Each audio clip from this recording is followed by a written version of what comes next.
Yes, Datuk Paul. And is that Datuk Karu who's just walked in? Yes, Datuk.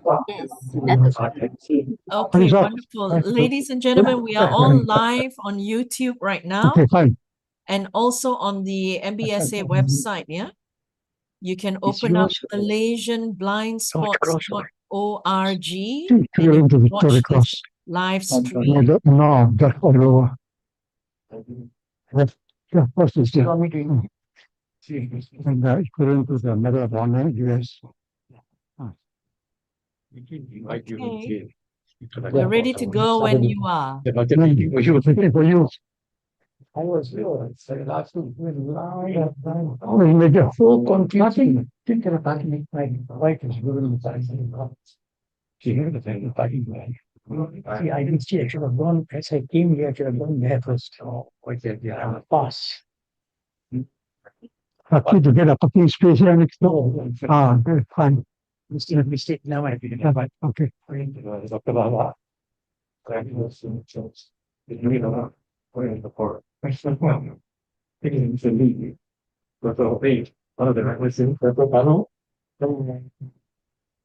you're not Medal. Yeah, the national health. Mr. Lee, is it? Yeah, this is Datuk Paul. Hello. Yeah. Good. Yeah, I'm old timer. What time last? Excellent. You're still young. Excellent. You're still young, okay. Hi. All the time. You're still young.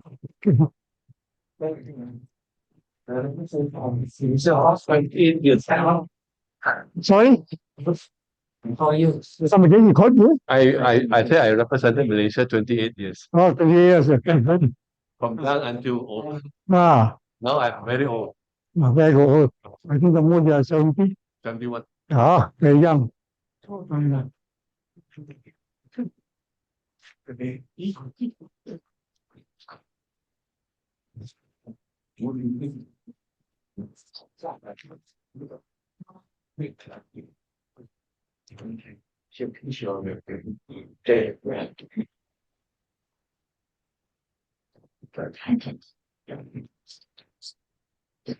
Okay. Yeah, okay. Yeah. Okay. I would prefer this time we do.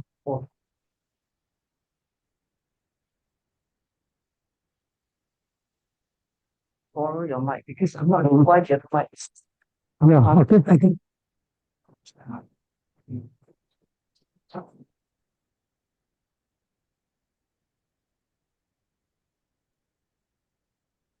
Good afternoon, ladies and gentlemen. Welcome to the talk today with Datuk Paul Kiong, a patriot that all of us are looking forward to hear his story.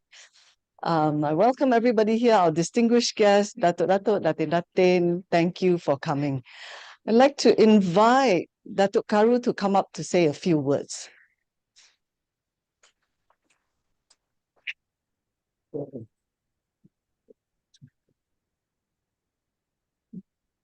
Oh, I'm not used to this. Okay. Dato Paul, good afternoon and happy birthday, Tawa. I didn't know it was your birthday. Yes. Good afternoon, ladies and gentlemen. It's actually such a pleasure to be here today and introduce Datuk Paul to all of you. I have known Datuk Paul for a while now, and honestly, what I know of him, I could go on and on. But his incredible journey, I would rather it come out from Datuk Paul itself so that I can listen clearly as much as you all are. I haven't heard the real stories yet. So let's introduction and make sure you are as eager as I am. Now, Datuk Paul is a remarkable Malaysian. a national icon, and a man whose courage and dedication have left a lasting impression on our country's history. Back in the late 60s, during a challenging period of communist insurgency, there was one brave and young police officer who made a decision most of us can barely imagine. Datuk Paul was then 23-year-old man. But he volunteered for the sake of the nation, go undercover with a determination to fight the insurgency and to help the government of Malaysia settle this communalism in our country.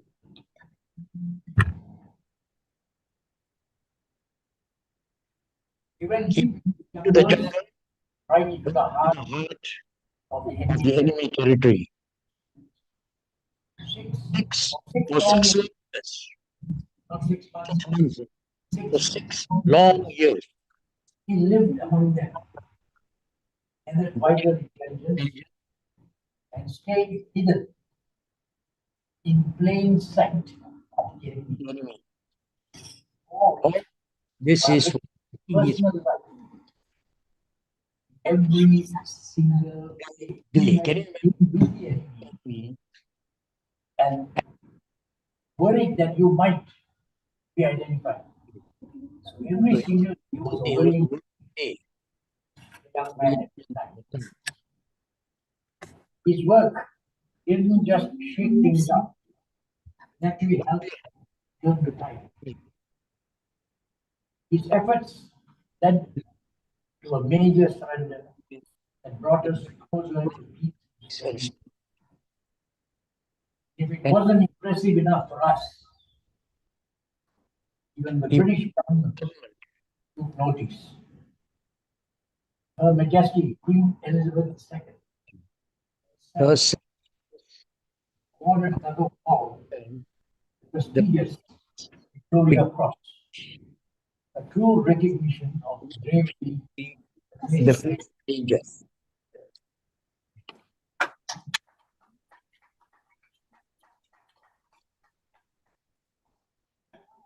But more than medals, Ladies and gentlemen, this is a story about dedication to our nation. You need to hold it, yeah. So sorry, because Stand here. yeah, why don't Sorry. flip it here? Huh? Okay. Yeah, okay. Because we lost the audio completely when it was moved. Oh, you want me to start all over again? If you can. I wouldn't mind. You want me to start all over again? You don't mind, I don't mind. Okay. All right. For you, I'll do it again. Afternoon, Datuk Paul, ladies and gentlemen. Such a pleasure to be here today. And I have known Datuk Paul for a while now, and honestly, I could go on and on about this incredible journey. But I think it's better you hear the real story directly from the man himself. It's truly an honor to introduce Datuk Paul, a remarkable Malaysian. Again, that's correct. Something correct. Okay. Stop this. Oh my. Ladies and gentlemen, we're just gonna take a Very close. It's break. not the clean. My one is the Seri Pahlawan, equivalent to the Victoria Cross here. Equivalent. Okay. There's some legend equivalent. Okay. 1 minute. Test, test, test, test, test, test, test, test, test, test, test, test, test, test, test. Yes, very good. Can hear you loud and clear. Thank you.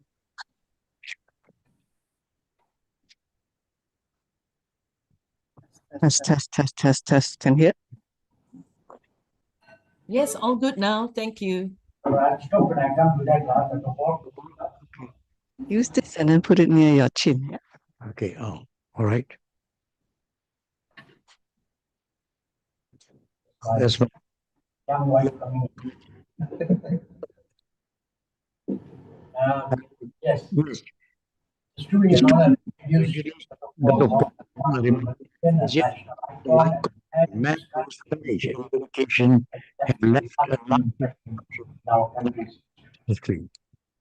Back in the late 60s, during a During challenging period of communism, insurgency, there was one brave officer, young a young officer, who made a decision that most of us can barely man imagine This young man, at the age at of the 20 years, years called in the mission, in the Royal in the Mission Police, police, volunteered to go undercover, deep into the jungles, right what into the heart of the enemy. the enemy territory, For 6 long years, he lived in among them, gathered vital intelligence, intelligence and skills in in plain state.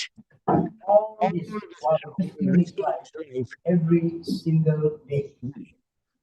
His work didn't just shake things up, it actually helped to turn the tide. the tide.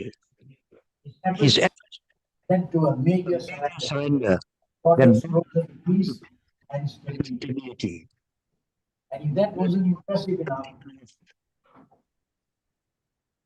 the Malaysian, when the news came to the Malaysian government wanted Award Datuk Paul. By that time, he was already a superintendent, I think. Yes. Superintendent. awarded him Seri Pahlawan. It's a medal of bravery. So I'm it's sure the equivalent to the Victoria Cross, not the Victoria Cross. Victoria Cross is given something is that the Queen gives. But this is something the Malaysian government gave, Seri That's- Pahlawan, is equivalent to the Victoria Cross. Cross. A true recognition of bravery in the face of danger. But more than medals or missions, this is a This story of is dedication, to our nation. a story A story of of quiet sacrifice. of grit, and of one man's deep love for Malaysia. Ladies and gentlemen, join me in welcoming true hero. Give him a rousing welcome.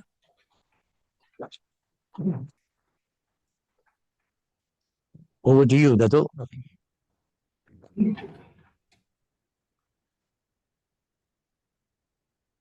Good afternoon.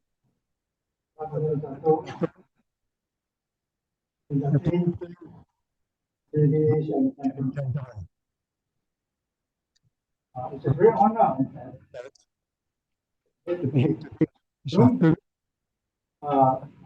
to share my stories. More of to share my experiences during my days fighting the communist.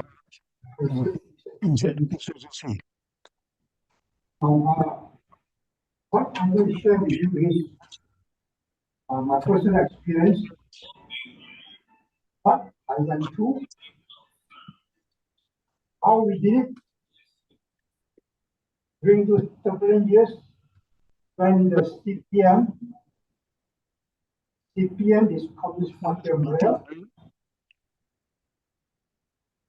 with the right wing of the militant, or the Malayan National Liberation Army, were fighting our separation forces deep in the jungle of our country. So my experiences, I think, I have not shared with many people, but it's good that I dispense my knowledge and experience more to the younger generations so that they can appreciate What the veterans something during those turbulent years. And today, we are enjoying the peace and security among our years, right? Now, I believe most of you all perhaps perhaps, have not heard of the Communist Party of Malaya insurgents fighting a war in the states of Karu, Pahlawan, and LIVESTREAM. So, as what Dr. Karu has said, I was becoming for 6 years on the tower. In fact, I must say, I shouldn't be here today. I should have been here last year. But somehow or other, I survived. I survived because of my knowledge, my experience, and preparing, or rather prepared to take risk in fighting the communist insurgents.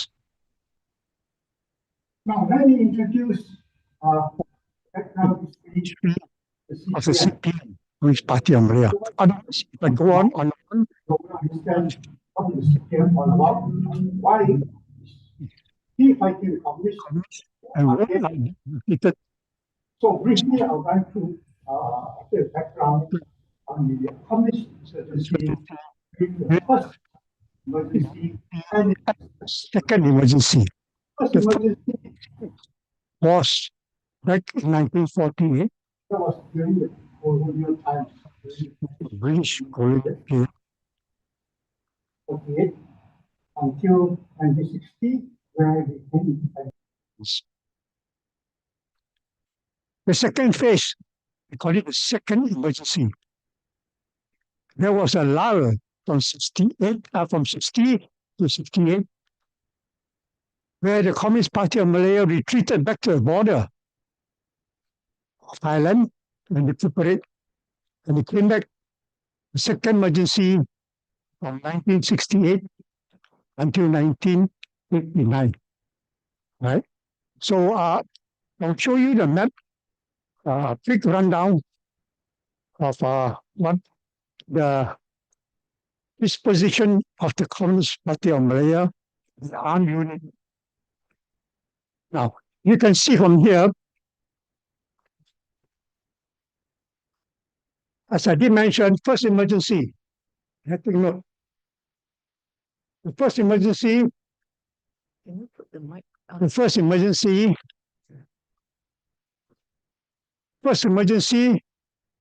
CTU units. Now, CTU units means Communist terrorist units in Malaya. At the time, there was no Malaysia yet. Right? Now, that, as I mentioned, that was 1948 until 1960. Right? Now, have a look at it. The map of Malaya. Disposition of the CPM armed unit. MNLA means Malayan National Liberation Army. Is Kedah, 8th Regiment, 12th Regiment in Betong. This is the Betong area. Emphasize war because it is a sanctuary area where they went back, they rebuilt, retrained, and came back again first into Peninsular Malaya. Now, Perak State, they have the 7th Regiment, the 5th Regiment, 9th Regiment, roughly 3 regiments there. And the 6th Regiment is based in Pahang, and 10th Regiment further down in Pahang, and the 1st Regiment of the Malayan National Liberation Army is Selangor. Then the 2nd Regiment, Negeri Sembilan, 3rd Regiment in Johor, and the 4th Regiment also in Johor, south in Johor. So that is the disposition of the CPM terrorist unit first emergency. Yeah. Now, I will come to now the second emergency.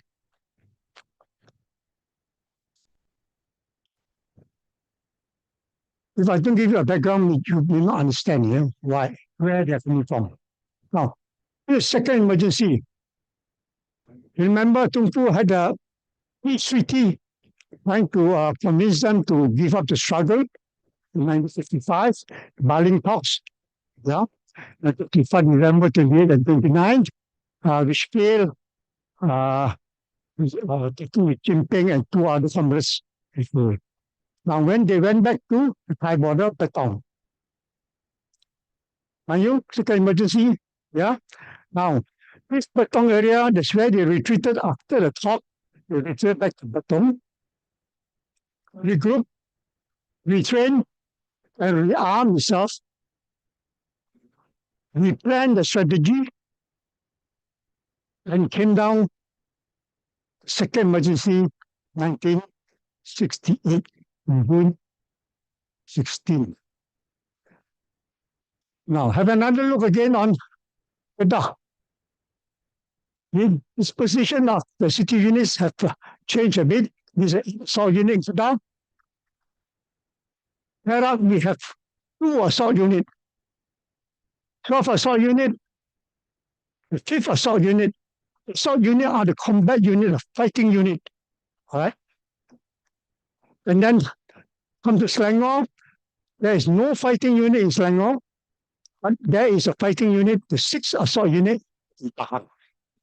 Pahang is not located, the fighting unit is located in Rao and Bentong, yeah, not in Kuantan.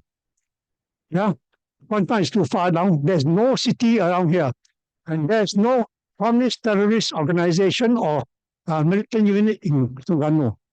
0. Rantan, we have 2, 7 assault unit and 16 assault unit. When it came to a second emergency, Negeri Sembilan was free from any threat. There was no unit there. Malacca, none. Johor, none. Selangor, no.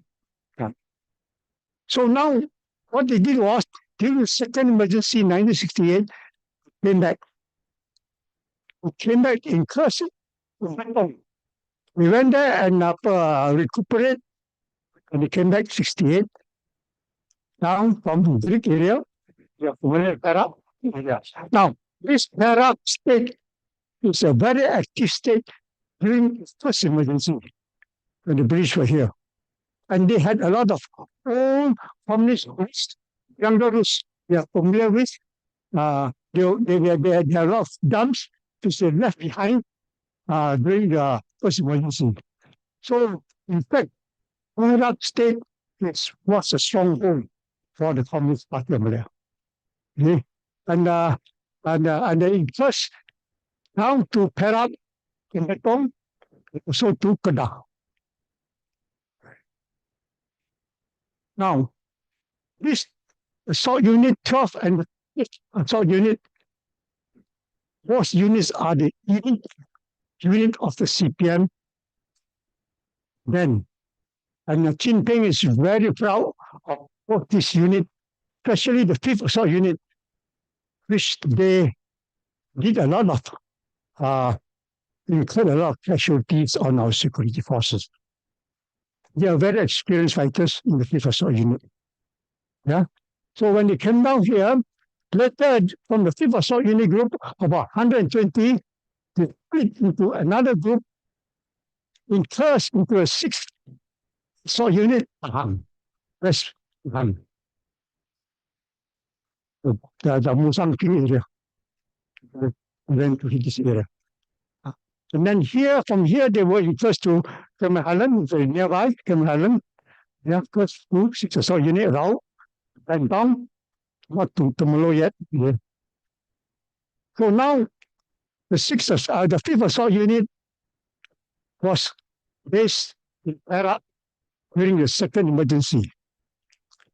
And I was in the thick of it, fighting the 5th assault unit in Perak. We cannot allow Perak to fall because once Perak falls, the other officers will counter. So very much depended on the 5th assault unit to make a success of the struggle, the so-called struggle. Okay, so now you know that I'm concentrated on the 5th Assault Unit and the 5th Assault Unit. Better. So far, okay? Question here. So now you got the idea. Now, remember, second emergency, free, here this part free from city, problem. Okay. Only on Para State, plan, yes. We have a 7 assault unit, 16 assault unit.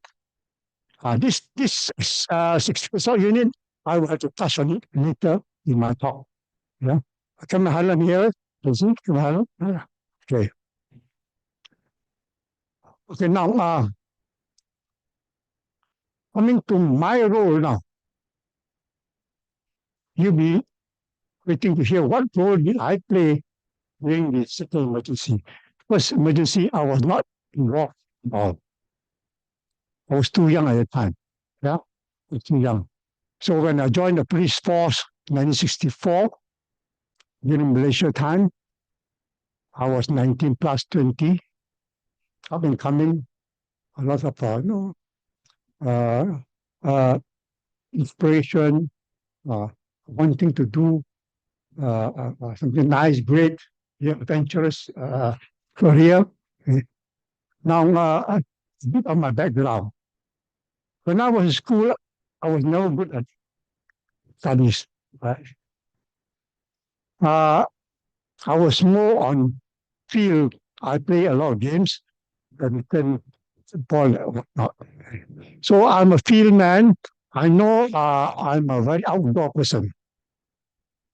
So before I left school in 1962, I really told myself that I will not get a job where it's 8 to 5 every day, seeing the same old faces for 35 years. Yeah, no way. So I want to go more adventure work. Okay. So after I left school 62, I applied for a job as a game ranger in Nairobi, Africa. There was a vacancy at the time, but there was no reply from them. So that's it. Then I applied for the Royal Malaysian Armed Forces, then the Royal Malaysian Air Force.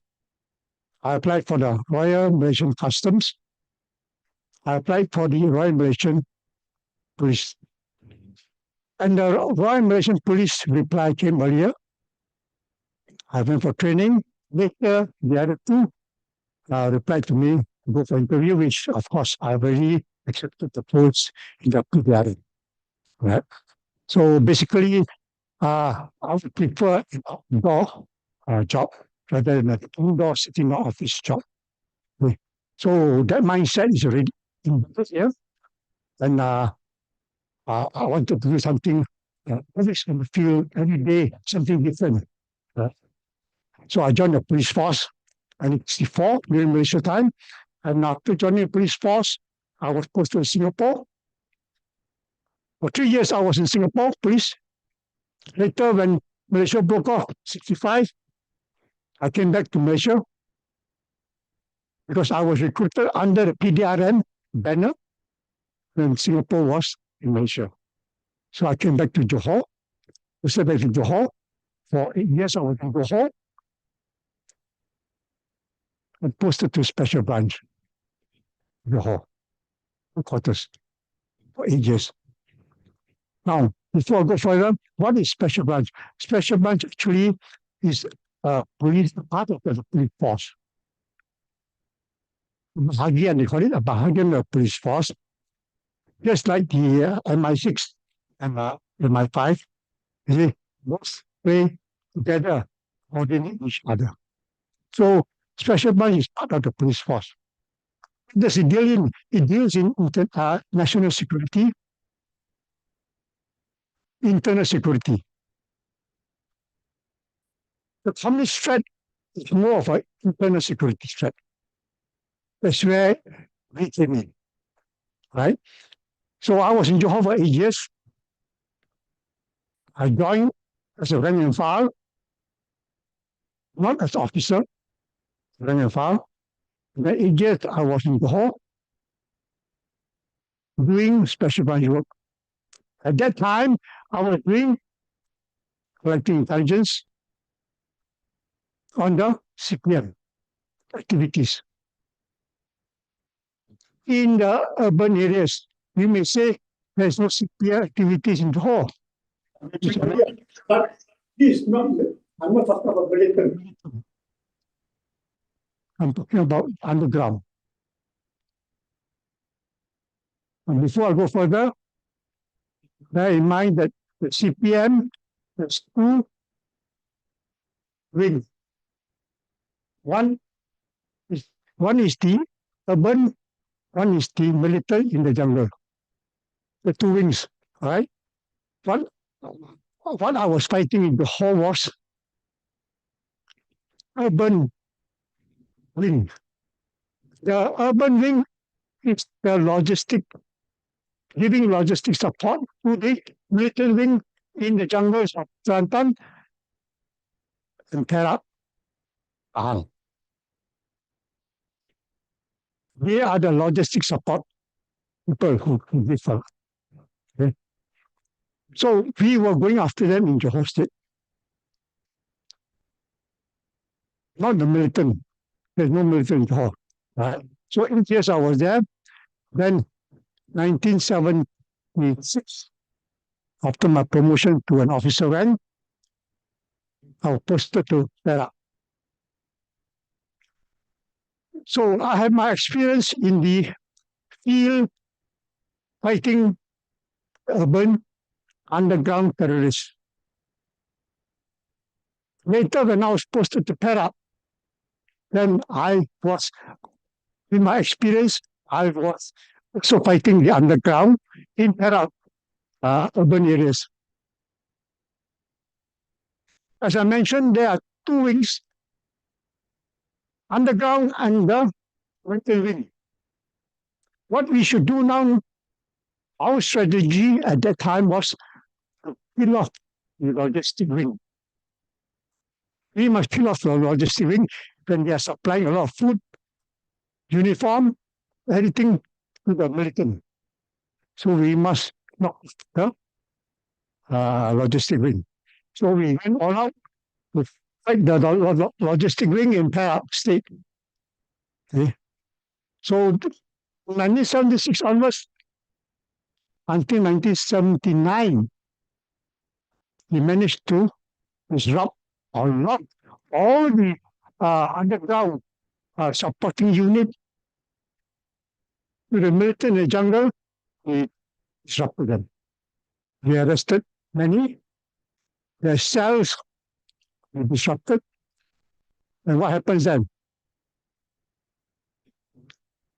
The militant wing, there's no support in the jungle. Where is the food coming from? There's no food. No medication. When they are sick, nothing. In any battle in the world, a soldier cannot fight a war on an empty stomach. That is a fact. So what we did was, our strategy is to cut off the logistic supply. How are you going to do that? They are working in secret cells in the jungle, in the urban areas. You must penetrate them. You must locate them. Identify all the cells located in Kampar, Slim River, Sungai Siput, Chimo, Ipoh Town, Tapa. All these areas, you must identify all the logistic units that are supporting the militant units in the jungle. So what we did was, we enforced, or rather upgraded our intelligence gathering. When we managed to penetrate many cells. When one cell means 6% or 5% in a secret cell, where they will have night classes, they will have ideological indoctrination. 5 to 6 one cell, one cell, CELL. Then there's one person in charge of 3 or 4 cells, it's only the senior cadre, the communist senior cadre. We will give our lectures at night classes, night classes, to enforce the communist ideology into the mind of the young people who attend the night class. To strengthen the communist ideological standing in their mind. So what we did was, we must disrupt them. Now, for example, in Ipoh, there are 10 secret cells running. You can identify 10 of them, all of them secret cells we identify. We may not want to arrest all 10, even though we know there are 10 of them. One cell is 6. So 10 times 6 is 60 people involved. Right? So instead of disrupting the whole 10 secret cells, we disrupt 7. We leave 3 cells alive. On purpose, we leave it alive because we want to plant our people inside. We want to plant our special branch people inside the cells so that we keep that cells alive, we know what is going on. If we kill them off, everything, then we don't know what is developing in underground cells in Ipoh town. Now, all the 10 cells, we disrupt 7. Now, 3, we leave it alive, put our people inside, then my people will do the underground infiltration, get intelligence. Now, 7 cells have been disrupted. Out of the 7 cells, we may pick up 5 people from 7 cells, change their mindset, and put them back again to the underground. Continue with the networking underground cells, so that they continue to feed us with intelligence. So that is one of my work. When I was posted to Karu, my job is to infiltrate into the networking. You cannot join them, then you recruit people, plan them in, so that they're going to do we know beforehand. So my role in Pahlawan, when I was posted there, 3 roles I played very extensively and very effectively. Role number 1, as a food supplier. As I told you, we disrupt the logistic. There's no link anymore. No people are giving food to the military in the jungle. Right? So now you penetrate, you create a line for support is providing food to the military. You cannot be one of them. Then you get people, your informer, your source, what you call it, infiltrate into the line of food supply. So what I did was, I went into the food supply line. So when they come and contact my sources or my informers for food, they give us a food list, a long food list. From there, we will see what to give and what not to give. We are in control. For example, he wants 10 packets of 5 kg meal rice. We don't give 10 packets, we give 2 packets of 5 kg. Why? Purposely to starve them. When you starve them, they don't not enough to eat. What happens? The morale breaks down. As I said, a hungry soldier will never fight a war. Break the determination, break the willpower, bring the morale down. That's one. They want a lot of medication. In fact, what medication they want? We don't supply all. We supply a bit. I think oil, 10 bottles they want, we give them 3 bottles. Why? Because we want them to finish the supply faster. Once they finish the food supply faster, then what happens then? They will come and contact us again, ask for more. The more you contact me, the more you contact my sources, the more intelligence I can get. When you come and collect the food supply, I can see what guns you carry, who are you, what type of person you are, whether I can identify from my photographs which I have in my album, or he's here, or this so and so, this so and so. That I can know. These are all intelligence. Another aspect is, if they ask for malaria pills, what happens? We know that there are a lot of people now sick with malaria inside. They ask for bandages, a lot of bandages. Then we know that recently 2 weeks ago, there was a gun battle between the security forces. Some of them were wounded. Now they want a lot of bandages, a lot of medication. Then again, we cut down, make them tougher so that we're doing very well soon. Indirectly, we are hitting at the morale. So when they feel that they are not being treated well, not enough medication, not enough food, what do we expect? We expect desertion, running away from the camp. And many did run away. Second role I played was DHL, the present DHL sending letters. Group A, Group B. Group A wants to send a letter to Group B.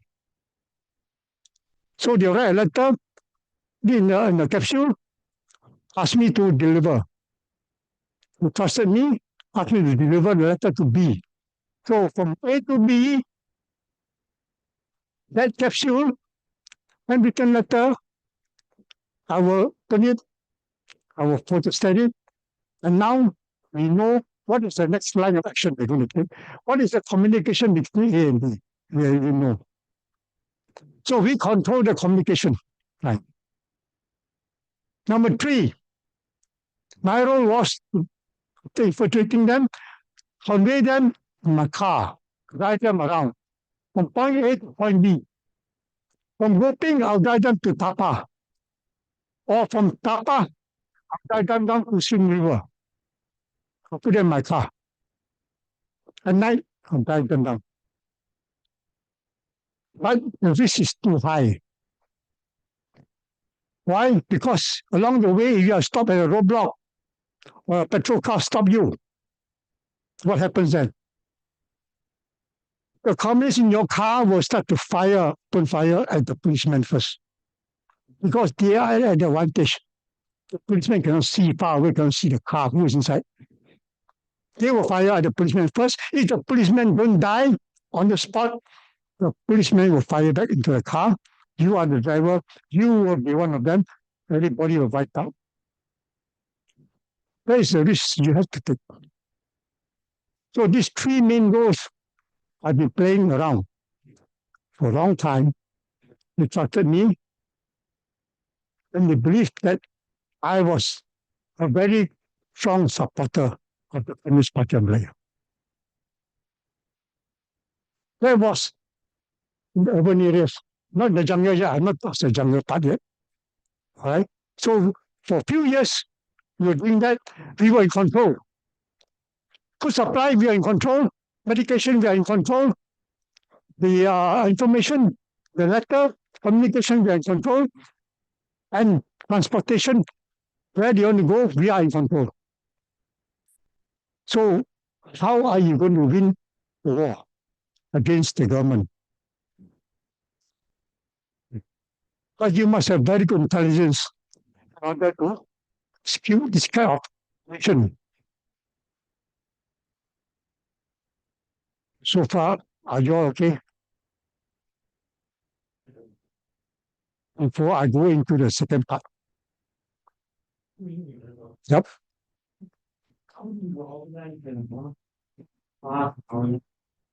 Very bigger now. Where you get those vehicles from? Okay, now the transport, no, not a problem. Transport is not a problem. We have our own cars. Special branch have a lot of resources. I think you have seen a lot in the pictures. In the film, spy film. The van that they can put, a laundry van. We can even put DHL van with the DHL there. Anything we can put. We're getting a van that is suitable for that occasion. You don't have a new van, you shouldn't take a new van. Take the old jalopy. You are posing as a supporter. Ordinary Communist Party of Malaya supporter, you are not rich. You can have a new van. No. So you blend in. You blend in with the old van, and then you send the supply using the old van. Using the old van. But in the beginning, before you infiltrate by sending the food supply, you must also find out intelligence who actually. Yeah, come.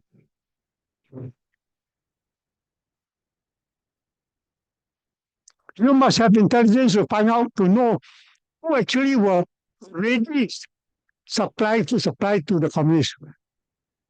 So if I already know Akau and Acheng had been known to supply to the communists, then we get Acheng and Akau, pull them in,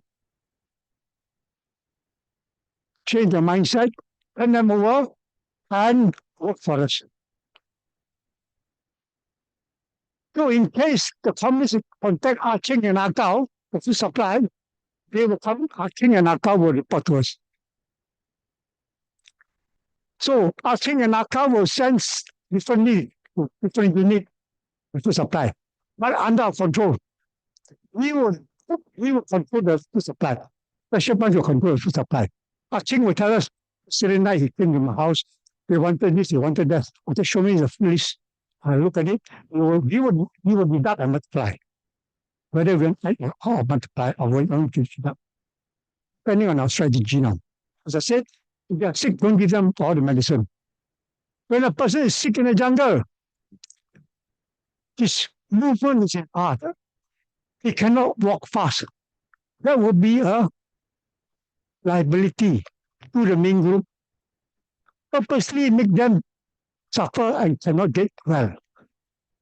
If they have malaria, don't give them malaria pills. Let the malaria carry on.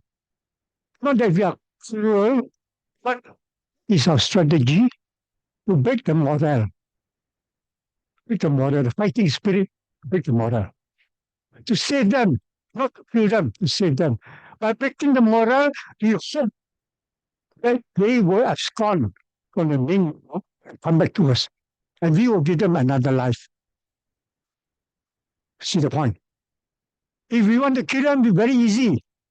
Acheng and Akau, when we supply the food, they're coming to the spot where we know they want to collect food supply at the jungle fringe. We put the claymore mines ready.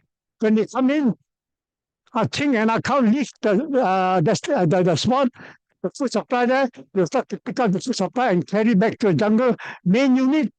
That time we can trigger off the mines. All will die. But we didn't want to do that. We don't want to do that. Killing is not the main about the objective. On humanitarian grounds, no. We want to save them. Why? Because a life is valuable. They have parents, they have siblings. It's only here there is problem. This is the problem only. Bring them out alive. They have become best of buddies. I'll come to that. Why? Until today, when I go out station, I meet up with them. Formerly, they were captured by me. They were very good to me. The bonding is so strong. We have family outing per night, dinner, and I go out station. It's how to develop. So don't kill. If possible, don't kill. Killing is very easy. I have no problem with killing. Killing is just pulling the trigger, it's finished. I can sleep very well after killing. It's not a problem. Only thing that when I destroy or kill a person, eliminate an enemy, I feel very sad. Because I fail in my mission. My mission is to save life and bring them out alive. And then your men get killed, your men get wounded, the enemy get killed, they get wounded. I feel very sad. That means my mission has not been completely a success. So that is not my objective, or rather special objective. We want intelligence. A dead body is a useless body to me. He cannot give me intelligence. What we want is survive on intelligence. Right? So as what Datuk Karu said, the van, we will pick up the van, we will get the van very easy, no problem. You want motorcycle, we want van, you want lorry, we can get it. Okay? But inside. no, the inside one, I'll come second phase. It's outside. Second phase. This is the outside one. Okay. I'm underground. Oh, okay. The urban area. I'm in the urban area now. It's there are two phases to my life. One is the urban area where I operated. One is the jungle. I've not touched on the jungle yet. Right? So the urban area, that's where my role was. Food supplier, they trusted me. As a messenger, sending letters, they trusted me. And sending them humanly, bodily in the car, they trusted me. Whatever we do, these three things that I do or involve directly in is so very high risk. Now, perhaps you may want to ask, or you forgot, the important point is, don't they ask you, why are you not giving me 10 pumpkins of rice? Why are you giving me 2 pumpkins? I asked for 10 pumpkins, no, my full list. Why are you giving me 2 only? What's the problem with you people? I give you money, and you're not giving me the products. Like all this medical supply, food, all this requirement, do they actually pay, or is it whoever they maybe outside to give to them because they are, being sympathetic or they are being influenced by the doctrine? Do they actually receive all this in terms of donations, or in the jungle, how do they pay? They can't pay because unless they are doing like mining or something. They go in and join them as a Malayan National Liberation Army as a soldier, all right? Still our soldier. They are not paid. They are paid $6 a month. 6 ringgit a month. To you, as a revolutionary fighting an armed struggle for the Communist Party of Malaya, is your duty. They're indoctrinated. It's your duty to fight. You don't talk about money. Right? So, we pay you this amount, $6. It's just, what for your money in the jungle? What are you going to buy? There's nothing for you to buy in the jungle. The food supply are provided by the food supporter, the communist supporter. So what for you need money? So with this kind of mindset, when they attended classes, all our ingredients are here. You don't get arrested by the security forces. Once you're arrested, you be tortured, this and that, etc. That sink into the mind. So they will want them to fight until they die. No surrender. That's what we wanted. That's how the leader indoctrinated them. No surrender. So they believe in any revolutionary struggle, according to Mao Zedong's doctrine, you must sacrifice yourself. And they believe strongly on that. Now it's all bound to mindset. It's ideology. Communist ideology is just like a religious ideology. Why jihadists pull a bomb and blast themselves up? You tell me. It's all here. Same thing. One is a religious doctrination, one is ideology, communist doctrination. They're prepared to sacrifice their life. That's why they fight you to the death. They don't want to be arrested. More so special branch, enemy number one to them. Because we are the one that will stop with the progress. We are a stumbling block to them. So now, Then majority of them like Chinese speakers, if they're talking about Moscow and all those, maybe even though everything is in Mandarin there. now Majority. the majority, all in the western side, Kedah, Perak, Pahang, Kelantan, all are Chinese combatant. All are Chinese combatant. So you need Chinese officers to handle them. But there is one communist regiment, which is a Malay regiment, the 10th regiment at the Golok high border, Golok, Kelantan. One minute. But that regiment, name only regiment, but it is not a fighting unit. It is more of a propaganda unit. They will go around the kampung among the Malay villages and sell the ideology, communist ideology. They are not combatant. They are not fighting unit. So to me, it's not a problem to us. What we are worried is we must not let Perak fall, Kedah, Pahang. But these are fighting unit, consists of all Chinese combatants. So my role as DHL, the supplier, and the taxi driver, it's because I am not a student of Chinese education. I am a worker, ordinary worker, believing in the struggle of the Communist Party of Malaya and a very strong supporter of the cause of communism.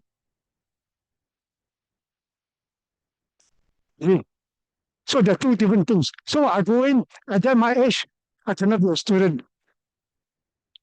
So what I did was, when I go in, introduce me as a strong supporter, sympathizer. So I can speak to them in different dialect. Not necessarily speaking Mandarin. I don't study Chinese school. And it's known to them that this block coming here, supply doesn't speak Mandarin. They accepted it. Why? Because they know he is only an ordinary worker. He was never a Chinese student. The other question that John asked was, how do they trust you? They trusted me because somebody of high rank introduced me to them inside the network. For example, your CEO, seen a young cadet officer. Are you requested a CEO at this fellow? Is it good enough? What is his merit? Are you requested a CEO? Of course not.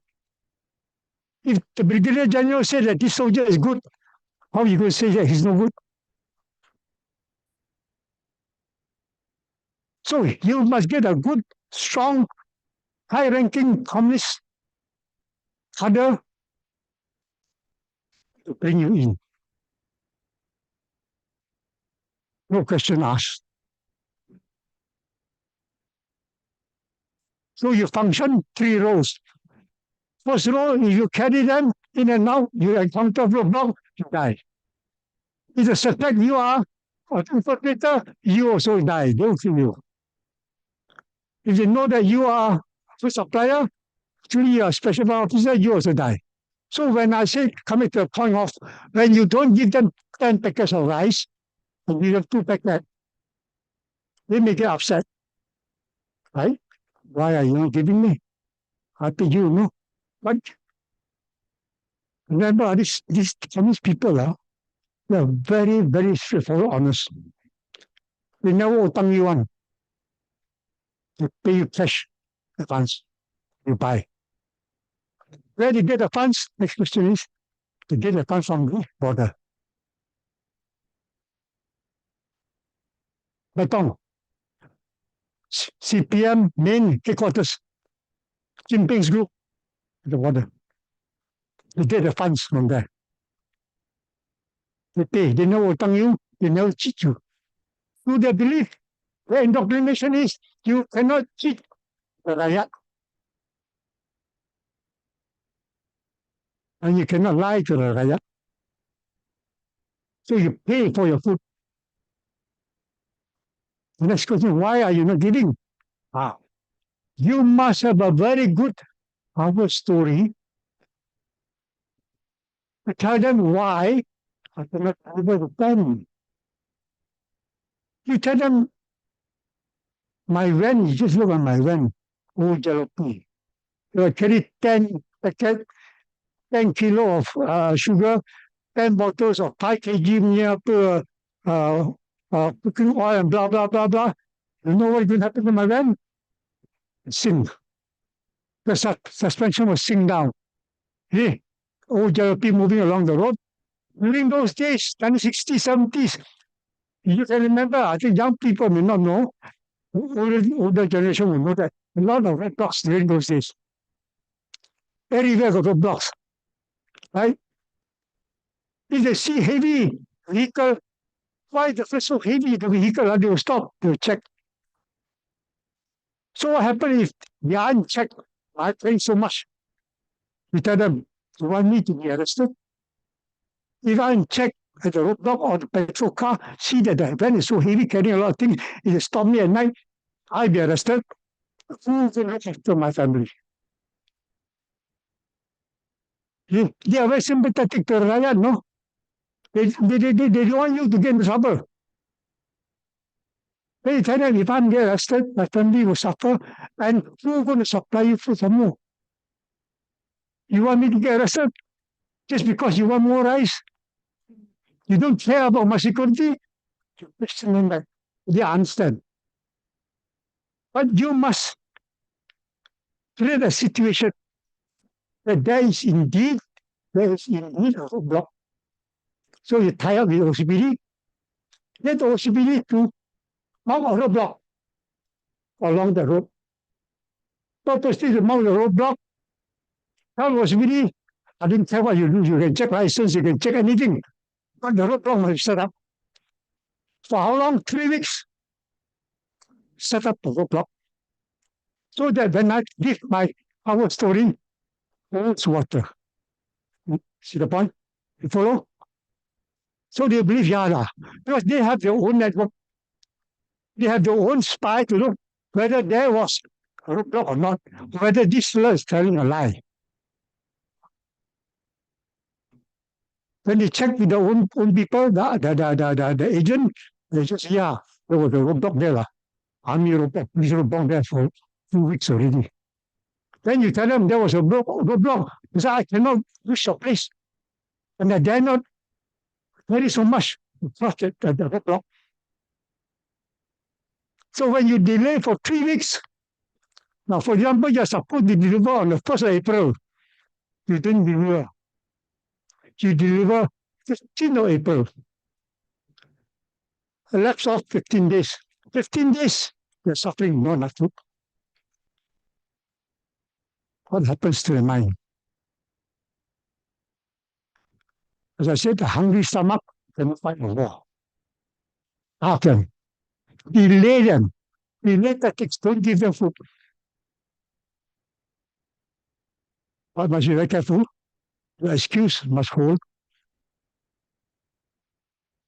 That's how we plan a strategy to staff them. Another strategy, what we did was, perhaps the army did not know about it. We know they are in a certain area in Gopeng, right?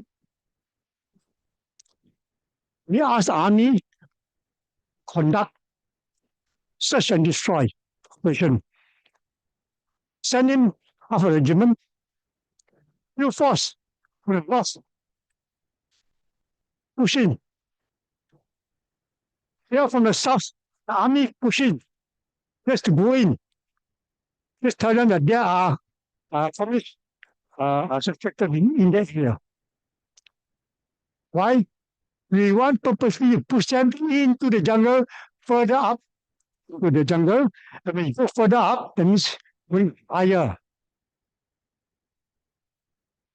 Lower means you're coming to jungle fringe near the rubber estate.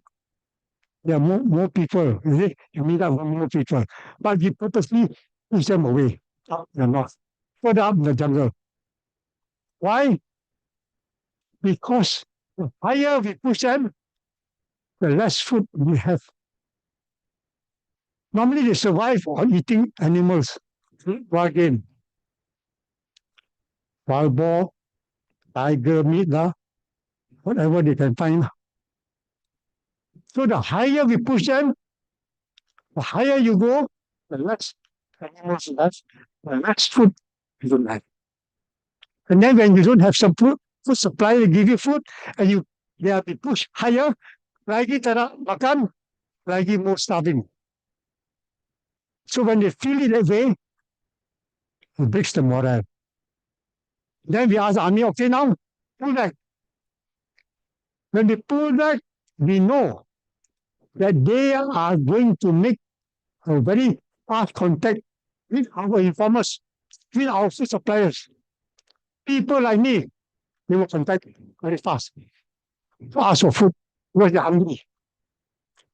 So we alerted all our sources to be on the alert, because in 2-3 days' time or 1 week's time, the communists will come in to the house to contact you to ask for food.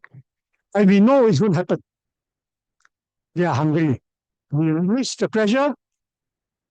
Earlier we push the pressure up. Now we release. Then we come down to the open to meet up with the jungle fringe people, the new villagers, to ask for food. That's where our sources will give a feedback report on the sighting report of communists keeping contact with them. That is intelligence. Phase one of the strategy. All right? So anything on the urban? Urban one, as I said, leave a few lines open. So let things run. So that at least we are still in contact. We know what's going on. Don't kill off everybody. The most important thing in our intelligence gathering, the special branch, is to have informers. No agency in the world that can survive without intelligence. Mossad, MI6, CIA, all depend on intelligence. As I said, we don't kill. We want life enemy. The more intelligence we have, the better for us. That's how we function and how the strategy works.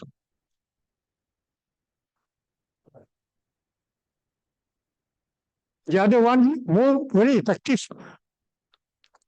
I don't know, I think most of you have heard about BRICS plan. The BRICS plan where the new villages are involved. 1950, early in the 50s, the British BRICS plan. Yeah. Many people lately, last few months, last year, some are politicians, maybe due to ignorance, they say that the new villagers are very cruel, turn them, turung them, backfire them, make them suffer, and all this. That is not true. It is because of the BRICS plan that we have a chance today to meet up with each other. The BRICS plan is just mainly to isolate enemy and friend. Why the American lost the war? They could not differentiate between who is the enemy, who are the friends. But the Vietcong lure the American petrol into the village, fuel the petrol, wipe off the petrol. The Americans get so angry, they bomb the whole village. That's what they wanted. Fall into the trap. And then the hatred builds up. The determination, the nationalism of the Vietnamese was stronger. They fight you more determined. So we isolate the villagers from the enemy. We protect the villagers. It's actually a protective plan. We don't allow the communists to infiltrate and threaten them or force them to give them food. And the villagers are very happy. Many of them are happy. A lot of them are very innocent people, but forced to give food when they are living in jungle things. So we relocate them into new villages so that the communist terrorists have no chance to infiltrate, to go to them for food supply. Part of the logistic. That is the big plan. But at the same time, we never deny the villagers going out to go work. They can go tap rubber, they go and plant veggie, come back at night. But they are allowed to take in one packet of food for afternoon lunch. Right? That packet of food afternoon lunch, the city will not take it from you. Because the city are very sympathetic to the Rajat. They know that you only have one packet to eat. It's not fair for them to take away one packet from you. And they got 6 of them. One packet regular, not the 6 of them. They go on. Don't win your hearts and minds. So we give them a packet of food to have lunch. Then evening they go back to the new village. Then they have commune cooking, and they are very happy. And they are not being threatened by the communist people, elements who give them food. So we in a way protect them. So we cut off them to enemy and trying to know who are the enemy. Anything that moves outside are the enemy. Those are inside at night are friends, are peaceful people.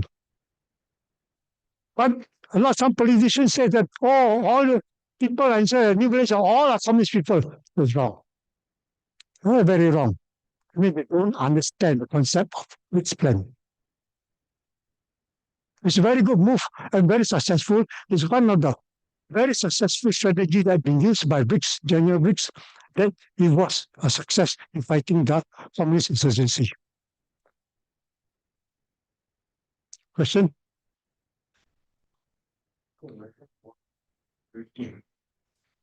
You mentioned, right, that for you to infiltrate, for you to come in, you were brought in by a high-ranking person, right? So how does that happen? How? So are you trying to say he's a turncoat? High-ranking person. Oh, come inside. How did you know? Please.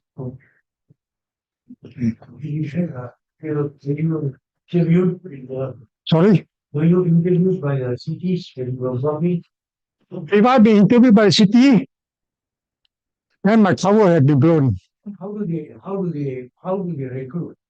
How do they recruit you? The first when she introduced you, she asked you to go together with another sympathizer to supply food. When both of you went in, one introduced by him, and the other one already running, going on already supplying. So both of you going together, and nothing happened. You'll be supplying food for 10 times, nothing happened. So can it be trusted? Surely these two fellows are good. And we purposely don't create any incident. We allow the thing to run.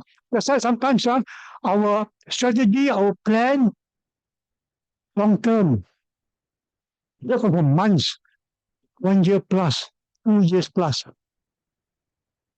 Go on. So they have to trust in you. They believe in you. Then when the time is right, we will decide whether to arrest them alive, keep them alive, How to eliminate? So when they trusted you so much, there's no second thoughts about your loyalty. So the infiltration must be well earned. The trust must be well earned. They suspect you a bit. They question you, they interrogate you.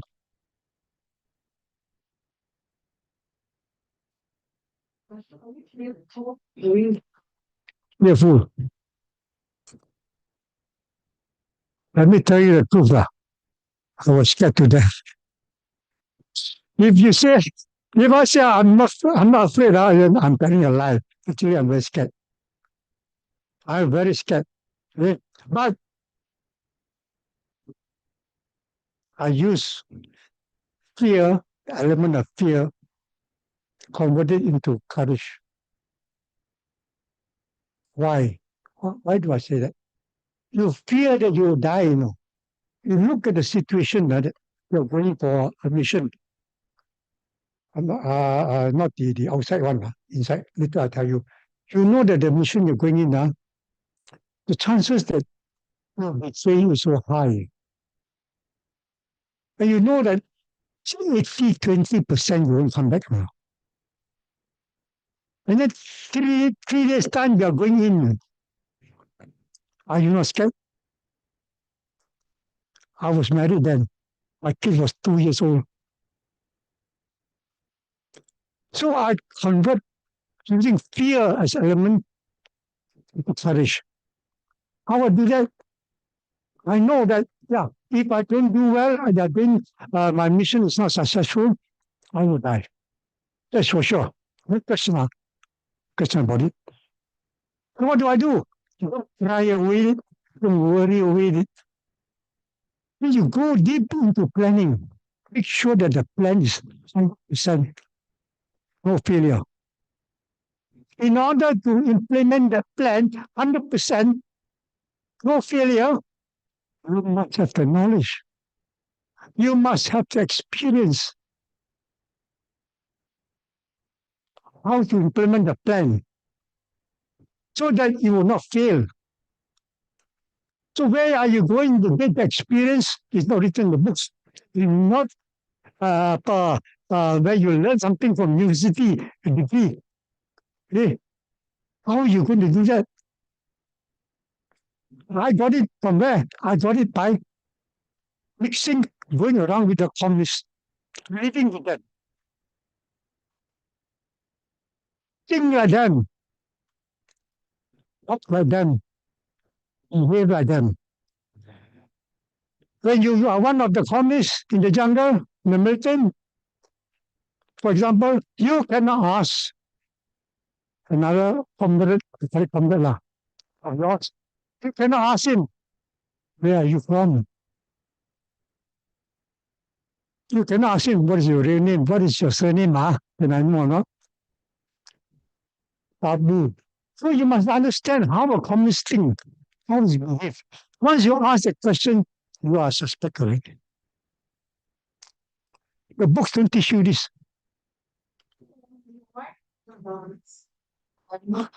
Good question. First and foremost, come parents first. My parents never object me going into police force, right?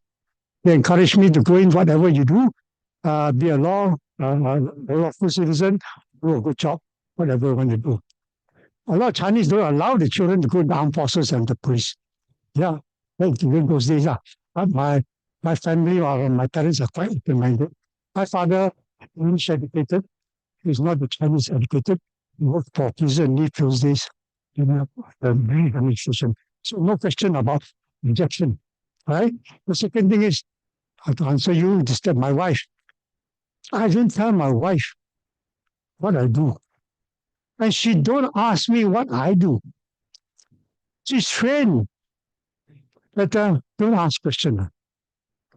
Like, for example, I go back home, I prepare my bag, my haversack, ready to go into the jungle already. She knows I'm going for operation. But she never asks you, where are you going? When are you coming back? Never. Because more often than not, you may not come back. If you come back, he comes back. No? He doesn't come back, what's it? You are married to a policeman. You're not married to a teacher, no. You're not married to a bank clerk. Any contact, Datuk Paul? So this is a long story. Sometimes I give talk 2 days to habis. Actually, true. Because 6 years of experience, there are a lot of questions that they want to know, they want to ask. How a woman homeless in the jungle survive? How they handle the situation of the menstrual cycle? All this, you don't know, they don't understand. When you live with them, you are in command. No? You are the leader of the group. They trusted you. Then you must know how they think, how you must treat them. Earn their trust. Once they suspect you, finish.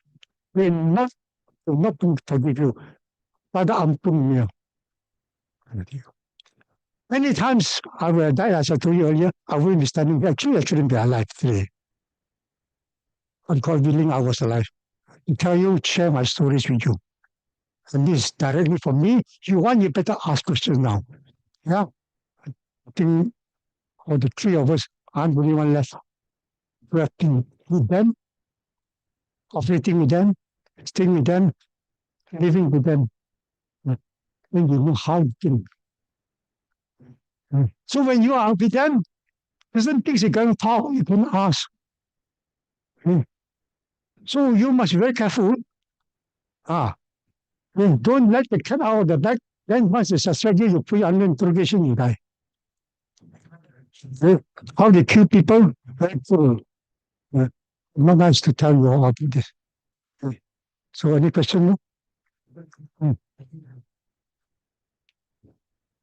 How you are operating from the urban area? From what I understand, you're already married. How many years did you serve in the urban? How many years? Do you serve in the urban? Oh, that was 76, 76, 76, 77, 78, 79, 3 years. 3 years in the urban operation. 3.5 years. You mean during that 3 years you were operating, you used to go home and come back? Yeah, sometimes come back. On and not come back. Even the jungle, I'll go in 3 months, I'll come back. 6 months, I'll come back once. Come back 2 weeks. After I finish my mission, I'll come back. In and out. Yeah, so my wife doesn't know when I'm coming back.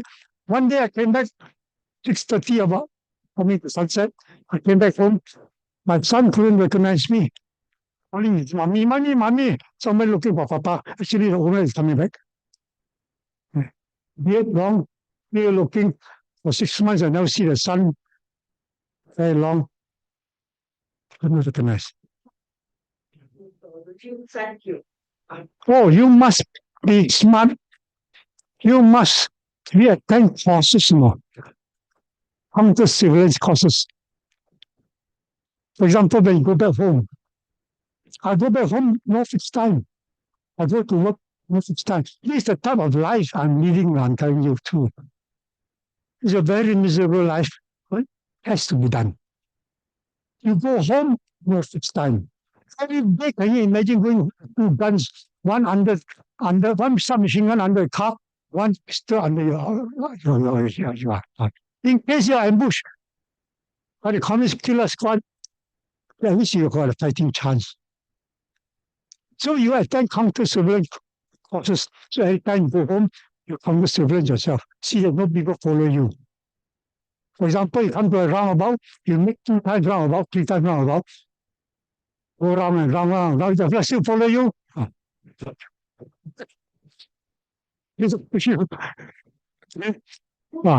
so likewise, you go to a dead-end road, you make a U-turn, if it's still coming in and make U-turn. You understand what I mean? So you must be very witty. You fear, because you fear for your death, that you will not come back to your loved ones. You will not come back to your family. You die, no problem. No issue with me, sacrificing one life. But Your family cannot afford to lose you. You can die today, tomorrow IGP Hanif will replace you. Your wife, your family cannot replace you. Always remember that. Because of I am afraid to die, that I won't come back to my family. I must work and implement my plan to the best I know. Not 100%, 102%, 110%, no mistake. We cannot afford to make mistake. You cannot afford to make mistake. How you make the best plan? There's your experience. You must, depending on your experience, your guts and your courage, are you prepared to take a risk? You're not prepared to take any risk, then you're in the wrong profession. Yep. None of that, no way you live. Because when you were in and out, right? So no one has ever known where you live. So far, whether they know or don't know, I don't know. If they know, they don't kill me on the killing list. Yeah, then they shall ambush you. Yeah. Normally, they will ambush you before you reach home, and before you go to office. They know you're going to office. They know they have their own network. Communist network are also very high standard. Just like we are networking. If we can track them, they can track you. That's how Ku Chong Kong was killed. You know, Ku Chong Kong, CPU, better, I remember. He was killed. First time he missed the traffic light, he went to a green. Second time he went home, well, he stopped, motorcycle plate, crew uniform. Okay. So that is coming with the job, lah. The question has it. But we target you. You are a stumbling block to the source. Special branch. We're working for you. Not CID, not traffic policeman, not the ordinary policeman. You. So you must be extra careful. When you go to a coffee shop to drink, you must know where to sit, how to sit. All behind you. Look for the front door. Okay? Look for the timing when you're going to go. You don't go to a nightclub. You don't go to the bar. You're trained not to. If you are drunkard or you are so always try to drink, how? You may not be alert enough. If you are attacked, that is against the rules of discipline. So you must maintain discipline.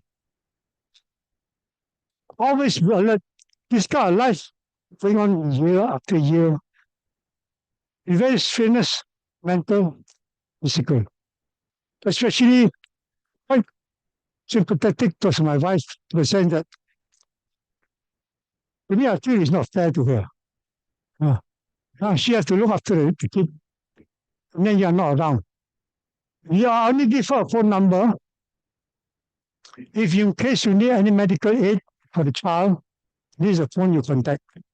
The officer will be on call 24 hours of the day. On the phone, you call. Then they come assist you. That is only the lifeline for her. That is the life you lead and your wife leads. So you go out with her. So you have know what you were doing, our life, they were put you there, and you. Yes. My senior officers are confined to only 5% in the committee. Yeah. To us at that moment of time, the last person, inspector, the leakage, chances of leakage is very less. First, we wanted to have 15 of us in the central committee to recite in operation matters. But later, it's 5 of us only. Let's people know better. So my officers directly involved, oh no. But when I go in the jungle, they may not know where I am. So it depends now whether you're in open or not right open. So my officers will know from 5 to 5 only. More than that, other officers from special branch or those they are inside special branch will not know what you do, and they have no right to ask. There's nothing concern them. We work on the basis of need to know basis.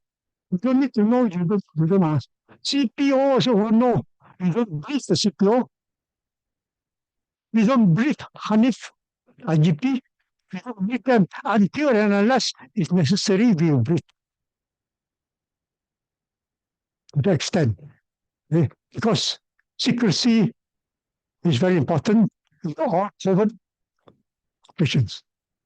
You cannot afford to have a leakage. Now can I go to the militant one? One last question. Okay. Okay, living now you're in the jungles, right? Say 3 months, 6 months. So how do you relay whatever details you get? Say it's really urgent. You need to send you need your superiors, it's 5 people now. You need, say, maybe all 5 or even 1 to go. How do you relate it? No. Without being caught, obviously. Now I come. Okay, now I come to the militant one. Right? Now, as you all know already, what I did in the urban one. Later you want to ask more, never mind, no problem. So now it is connected from the urban strategy connected to the militant strategy. For example, like we starve them, right? We starve them, we don't give them food, they're sick, they lost the morale to fight and all that, etc., etc. What happens? What we expected came true. Desertion. Communist members from that unit start to desert, run away. Coming out. So it come to our hands and we interrogate the intelligence. From the intelligence, we mount operation to capture. Okay, 2 came out, for example. 2 of them run away, different time, come to our hands, interrogated. They are prepared to work with us. Right? With the 2 who give me intelligence, we will successfully capture another 5. Now, 5 plus 2 is 7 in hand. The 5 plus 2 in hand, we will go in together with them to lure the other group, which has not been compromised yet, to lure them, capture them alive again. So, in other words, we're going to snowball from what we have in hand, snowball. Now, 7 are already in hand, and they are prepared. They have changed the mindset. They have brainwashed them with the performance. Turn them over, that they are prepared to work with you. But what on the mouth? I'm prepared to work with you. Now, what do you want me to do? So we tell them the mission is A, B, C, D. Okay? Can? No problem. Going with us. Now, 7. 2 of you are going to go in with them. There are 7 of them, 2 of you are with them. Now, are you going to trust them by the words that they're going to do? You cannot see the heart. You cannot read their mind. You have nothing to hold them. They only words. Okay? I work with you. I'm prepared to cooperate with special branch. What do you want me to do now? Then you tell them your plan. Hmm? So now the ball is in the field. Are you going in with them? Either alone or with another officer. 7 against 2. What if they go back to their own playground? Change their mind. What's going to happen? The body also can be found. So are you prepared to try this? That's what I mean.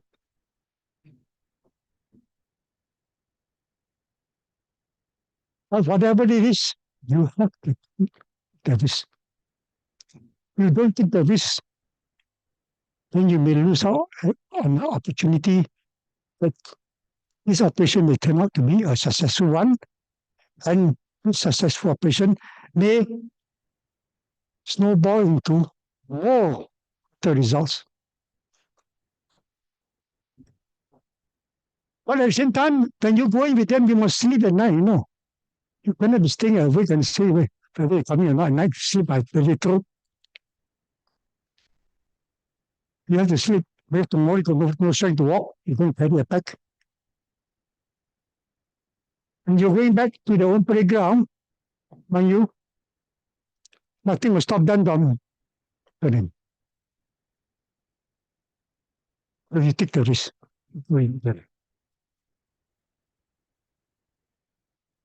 That's how you have to operate.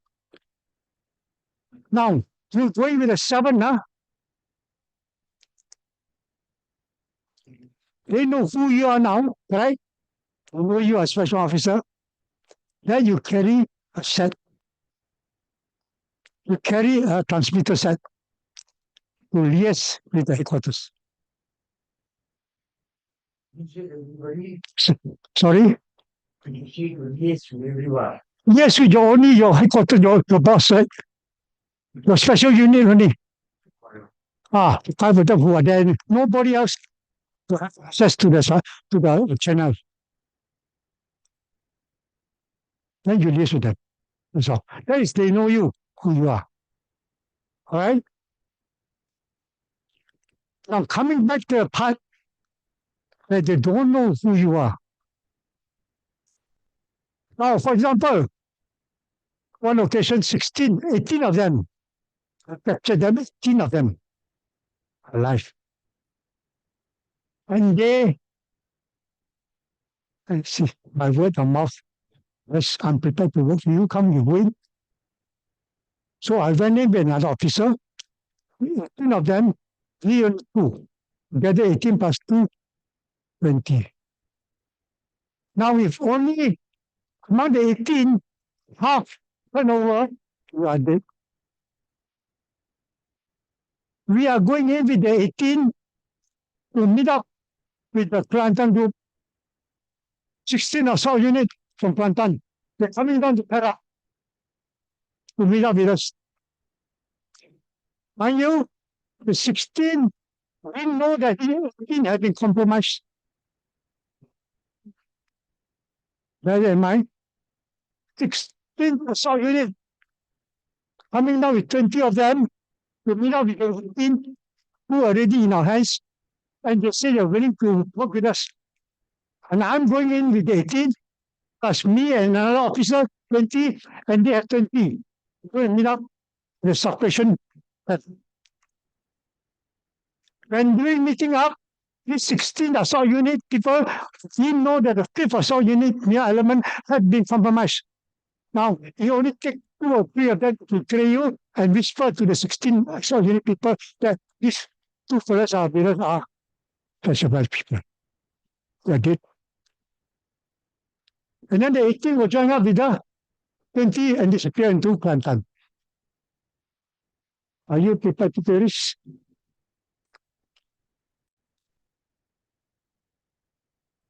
When you go in with this 18, now they already know who you are. The time you can carry this transmitter, you can communicate.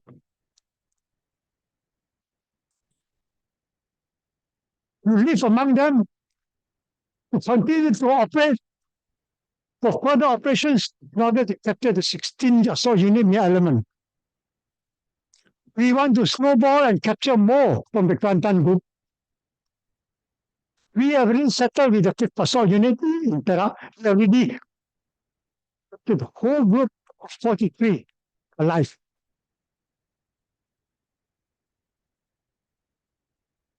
And you live with them for 43 of them, you live with them in the jungle.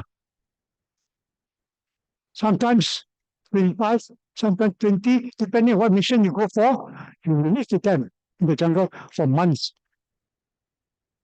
In order to meet up with the 16th Assault Unit and the 8th Assault Unit from Kedah, so that we can continue with our long-term operation to capture more, to destroy and capture more of these 16th Assault, 8th Assault Unit. Once you capture them, this headquarters will fall.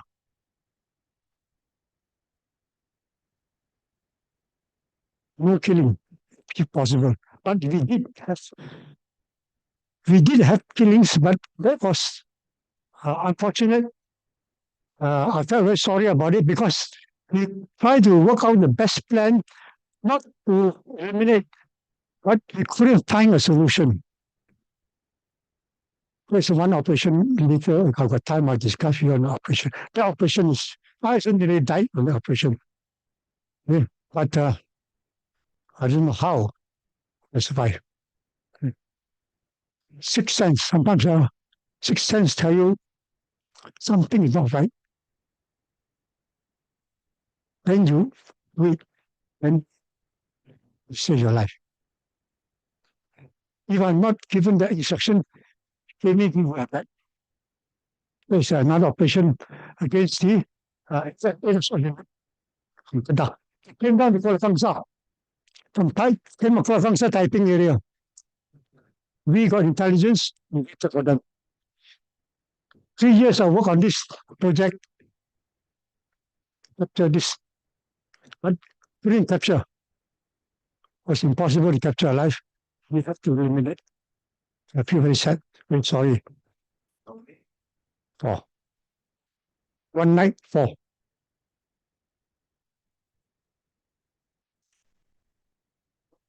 So this is how you live to them. I say live with them. Yeah. Ah. So where do they get these weapons and things to fight against? Yeah. Now, weapons are, if they don't have enough weapons, they will request from the headquarters. But I forgot to mention, every night, 2 weeks once or 10 days once, depending, they will send messages, they will communicate with headquarters. Beton, Stimping's group, every night, moose code. So every night, sometimes they send moose code at night. Sometimes my heart also looking fast. Then, they have send message down to 5th Assault Unit saying that somebody inside your group is a traitor undercover. So sometimes you cannot sleep at night. You can hear the blood communicating now, but you don't know what is communicating. All in this foot. Tomorrow, the leader will call you to jump in.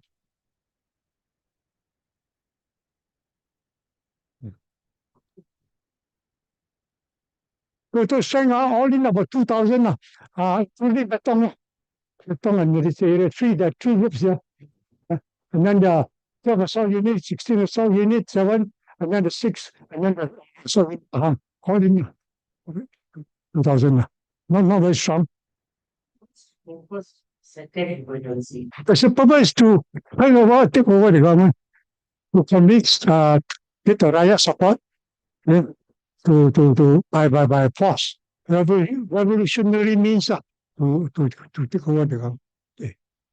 According to the structural plan of the multi-domain structure of communism in China, the time the Cultural Revolution was very, very strong. And then they were inspired in a way by the Vietnam War. The Vietnam War. The Vietnam War, they are winning. The communists are having a upper hand, and the US are losing the war. The South Vietnamese are losing the war. So they felt that, this is the time now. This is the right time. So when Vietnam falls to communism now, I think Malaysia will follow, Thailand will follow, that kind of thing. It's a tax letter. They don't documentation. So that's what. Now, can you believe it? During your survey, met personally Jinping. Good question. After the Valiant talks on 55 December, 1955 December, after the Valiant talks, it did not materialize. There was no peace treaty signed. Then 56, 57, then we have our independence, Merdeka, 57. And 60, then declaration of emergency over.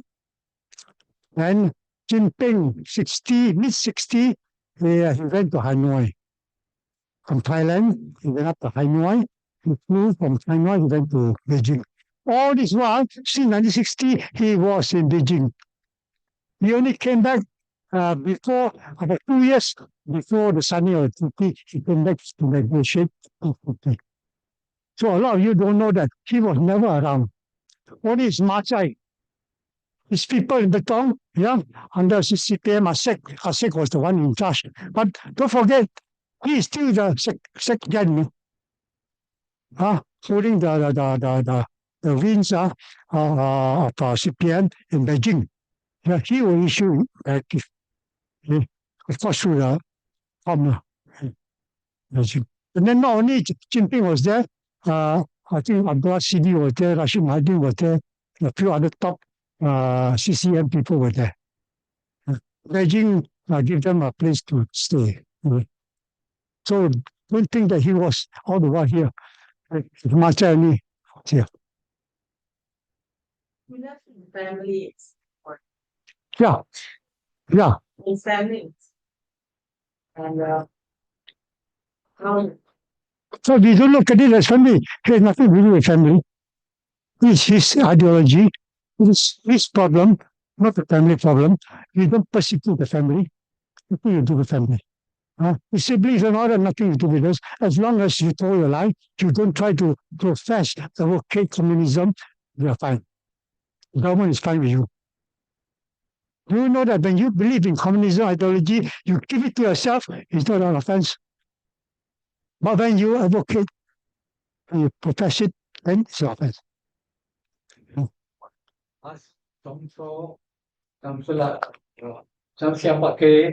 Pakiao came back. They all came back. Are they in the Wilayah or they all somewhere else? Yeah, back in Malaysia. They're back here. Zhangzhou was captured 1988. Yeah. We knew Zhangzhou is a matter of time. When we captured the whole 5th Assault Unit in Perak, we knew. Now, forgot to mention, when we captured after 6 years, we were so successful, we were so good, we captured the whole 5th Assault Unit in Perak. Jinping too didn't know about it. Was where at that time? The time he was in Beijing. We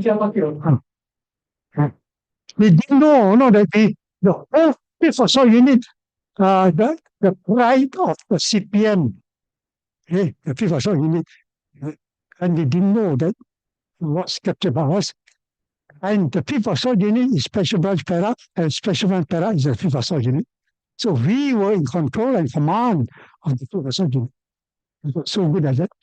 So for 6 years, what operation was going on?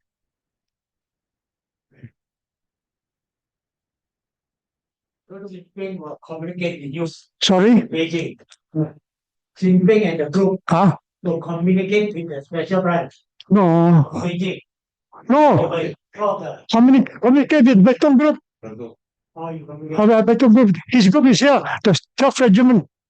12th Regiment. Under Asek. Asek died already. So he communicates with them. He gives directives. Directive. You give a very brief description on camp. How you live in Czech and observe camps. See, for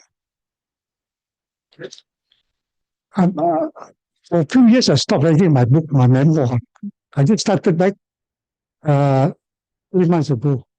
So I will, I intend to write one subject, one chapter on my living with them in the jungle, right? How I live with them. Right? Now, when I say I live with them, means I'm living with the fifth assault unit. Now, the fifth assault unit, as I mentioned earlier, already under our hands. They know who we are, right? And they are with us, and we are with them. Okay, so I was living with them for the purpose of snowballing into capturing 16 assault units, 7 assault units, and 8 assault units. Right? So your question was, you see, can nothing much lah. There is not enough food. We want to go from the release of the land actually. Release of the land. Now, when we go in for operation, the fifth assault unit will go operation to confront the 16 assault unit.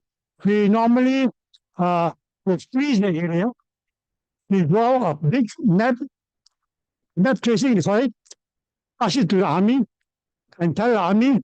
This area will be frozen for special branch operation. Your people must not go in. Right? So for 6 to 8 months, we will be operating inside. Okay. To lock up to the 16 assault unit. So we will live off the land. Now, living off the land means that whatever we can get, we will, like wild game or that, we will eat. Yeah.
Higher ground, 2,000 feet, no snakes. 2,500 feet, you don't have leeches, no more leeches. No more mosquitoes. So don't think that poison jungle means a lot of mosquitoes. No. So every day you leave. Morning you get up, 5 o'clock up, right? 5 o'clock up, stand 2.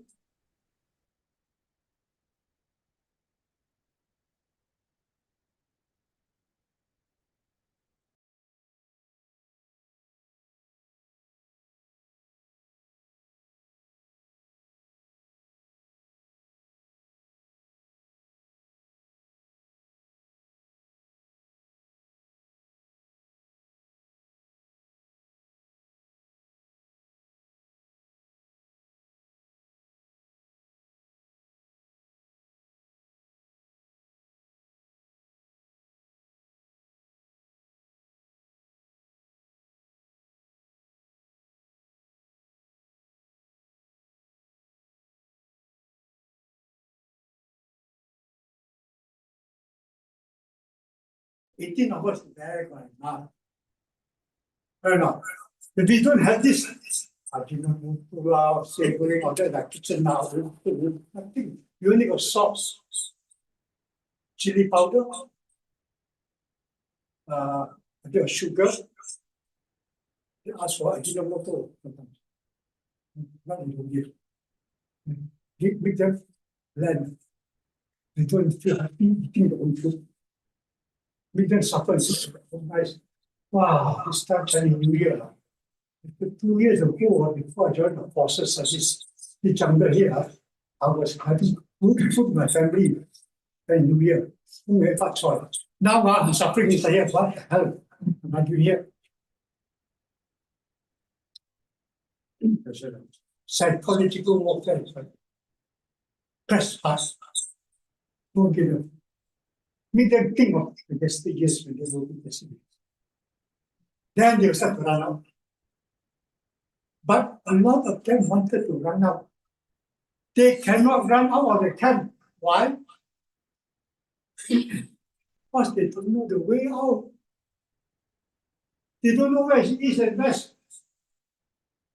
They run the wrong direction, they'll go deeper and deeper, they'll stuff. Actually, that's what I want to ask in those years how they navigate inside into the jungle. Because today we have GPS. We can roughly know based on the compass. How do they do it in those years?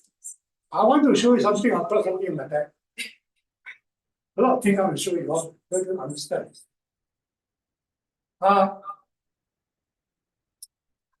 In the group, the group will go on patrol, marching. The leader and the field commander will only have that and the compass. Topo map. Topo map. That topo map is not like our military topo map, no. It's a printed form, photo steps. How they got it? From the underground, urban unit, but a lot outdated, but still can use. Alright? So they have old compass. Those compass, remember in the school shop, popular bookstore, you can buy the compass of But that. not accurate. The one also they have, when we are with them, we saw them using it. But only 2% was carrying compass and map. You are not allowed to look at the map, and the leader and the field commander will not tell you. When you cross the river, you cannot ask the military commander, what river is this? You cannot ask. You cannot ask. You're not allowed to ask. Why? When you're scared that you run. When you run away, you go to our special line, we interrogate you, you tell us, all the rivers are Kiong. Yeah. So they won't tell you. You follow on it. So you are blind. You just follow the leader, and only the leader has compass, and the field commander will have compass. Okay, to answer that question. So, you know this leaflet, sometimes we throw in the jungle, you know, we print leaflet. Some of us surrendered, came to us. Okay, then we feel that one step ahead, we are going to push forward the psychological warfare strategy by printing the face of the person who came out. And then with the plastic near sheet of the person who came out, you fly the aircraft, throw all in the jungle, drop in the jungle. So we know they are around there. So when they walk up the jungle, some of them will fall on the ground. And they pick up. When they pick up, they see, Aliam already surrendered. So you do that, good for him. Why should I be suffering here? Yeah. So that kind of thing. But they are not allowed to pick up. Once you see we picking up the kind of liquor, you will be disciplined. So they will scared that you will start to river.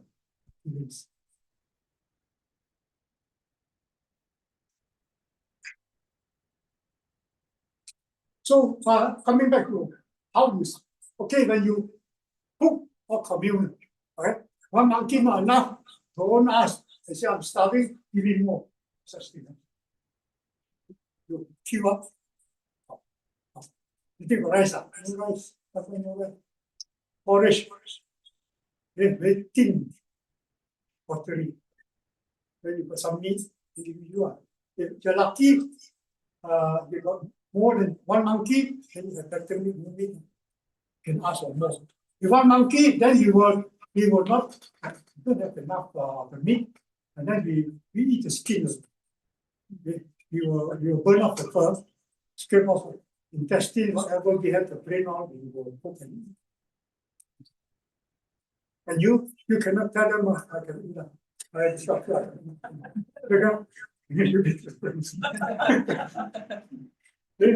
So you behave like one, you move like one, you think like one. Okay? No question. Then you can use tahan. Yeah, will your willpower drop? Stronger. We give you two suits. Two suits of value to wear. One is a wet. Every day you wear the wet. The sweat, walking, crossing river, rain, always wet. You only wear the dry one at night. Tomorrow you wear the wet one again. So for 30 days, 2 months to be wearing the wet one, every day wet. So can you imagine life you are living? For what? You are not strong enough. You get sick. When you are sick, what happens? You go to pharmacy. Double A. I'll go to what? Telling that pharmacy you buy. There is a group of female communists who are nurses. They read a bit of books on Chinese herbs. They'll go to pluck the herbs and leave. Try to eat up. Recover. Don't recover, just go back. There's no such thing as medication straight away give you. So the kind of suffering you undergo, so that is I think sometimes you have a very mentally very stressed out, big impact of it. You will shatter your belief, your ideology. You are not strong, you give up. You take a risk. If you run away, out in the open, come to us, selamat. You are caught, you're finished. There are one occasion, 16-year-old boy. He ran away, he chased after him, caught him. But because he was young, he gave him a second chance. Second chance, he ran away. How he ran away?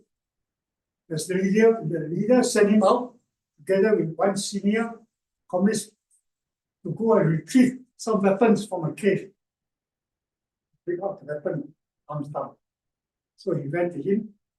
So the senior chap went down, got it from the dump, the weapons, the pistols and all that. He was upstairs, waiting up, the sentry, the young girl. When he went up, when the senior fellow went down, coming up, he got the guts, killed him. Shot him twice. And the other two chaps who were looking for another ammunition dump, not far away, heard shooting. Then they suspect something went wrong with these two fellows. So when they came running over, this young fellow already took the gun and ran out. By the time he reached out to the rubber estate, went to a Masale estate near house, the manager house, about 7:30 at night. So the manager was shocked, called us, so I picked him up and asked him, why you joined the communists? You know what he told me? He said, they promised me, I want to be a doctor, I want to be a surgeon. He said, can, I'll make you a surgeon. I can't believe they still young. My vision was become, I would be a surgeon. But he said, we train you as a surgeon in the jungle, specialist people. Then he said,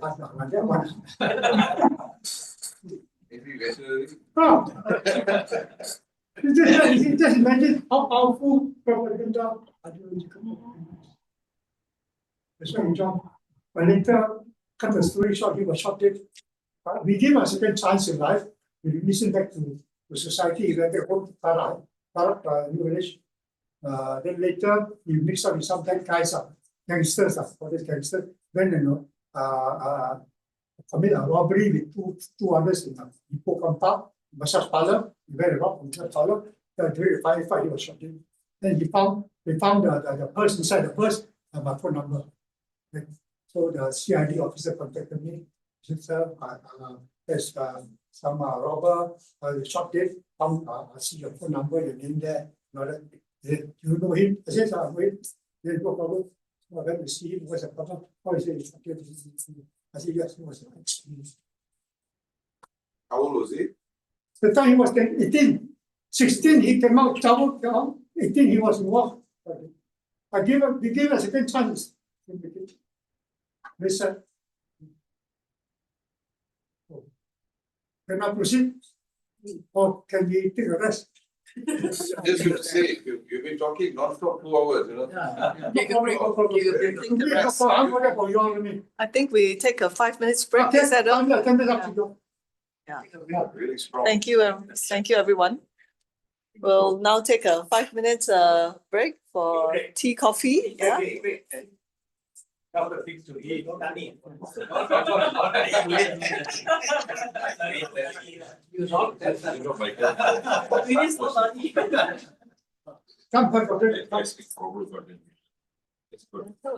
you need to rest. Stand strong. For 2 hours, standing. Sometimes I spend about 4 hours, 5 hours. Uish. I get talk to the college, international college here and there. They want me to do sessions. They lost sight of history, of studying British history. So the noise are played a very powerful part in insurgency, bringing peace and security to the country. And we know we are not, we are not.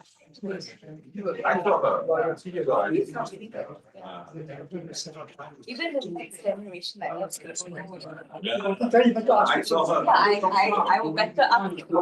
otherwise, I'm 81 already. I'm 81 already. Anytime I can go off, you will not hear my story again. The next generation. Yeah. That's always the advisor. The camp that we went is free. The tunnel that we went from That one is the most that one is not. the one is pretty good. It's a showcase. People are there before. Massage. Yeah. You gotta go inside and all. But there's nothing. No, they can't. They cannot afford to have their car inside there. They cannot afford because we are always like that. In Thailand now, they cannot do the tunnel and all that. Because the tunnel on the Thai people, the military to catch all that. Here they cannot tunnel. They don't have time for that.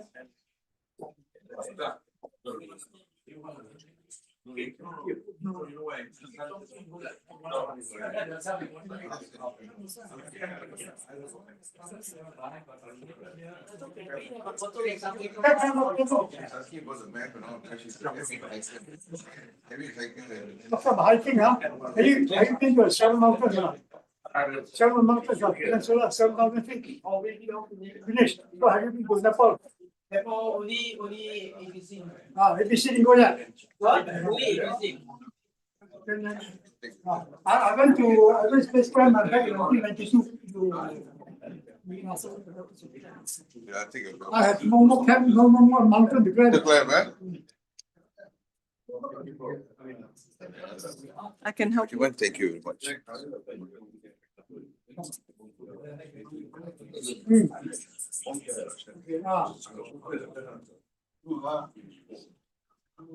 One more,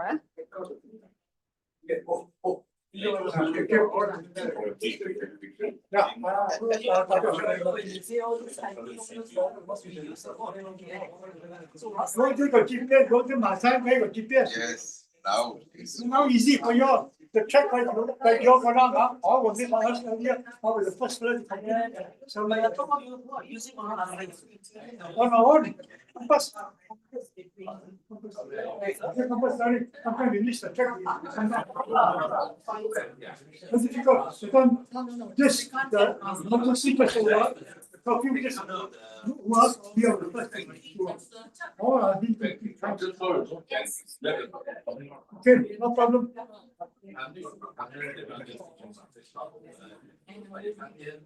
Yeah. Still ready. Then you should. Okay. Okay, yeah, no, yeah. They always say that they are our job.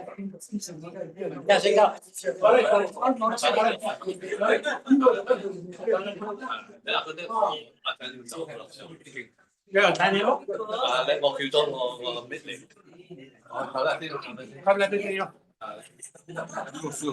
Thank you for coming.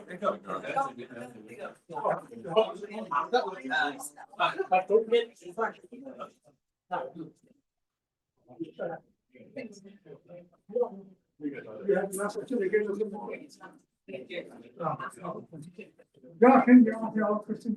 He's the family question before I go. You go. No. You pick up on the go.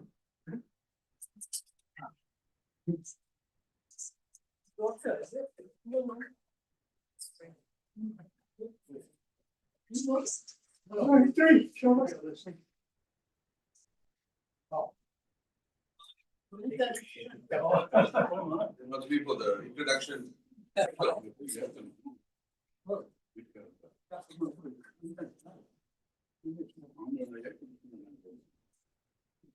Sometimes you're like to share your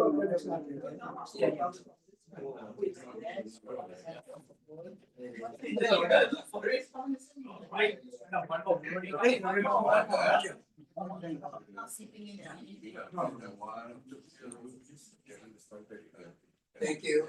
One more. Thanks.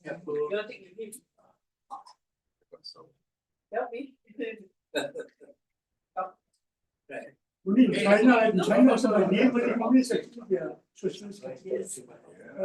They still behave.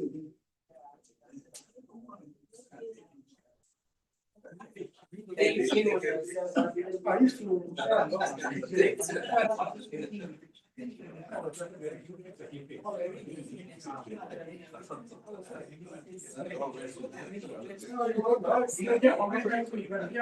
Other two telling my father telling me, my uncle telling me,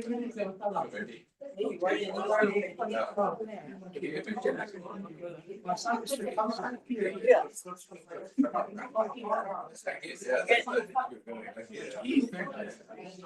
No. Somebody here and there, talk something.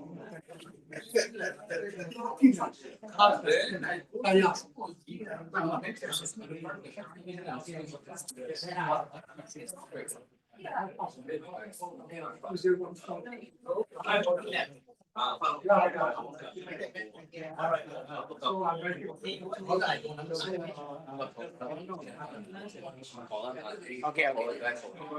Sorry, yeah.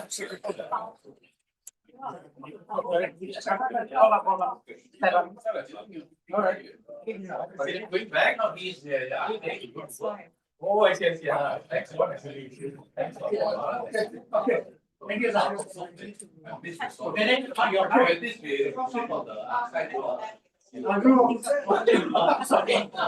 So I thought him to see me, of course.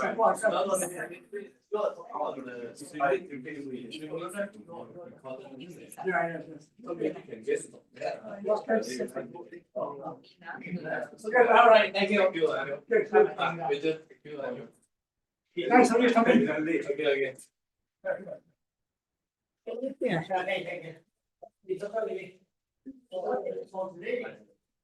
Okay.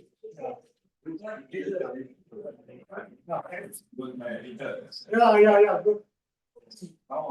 It takes years. Outdated. There's some intervention. Yeah, I have good weeks. Nice. Okay, just. Thanks.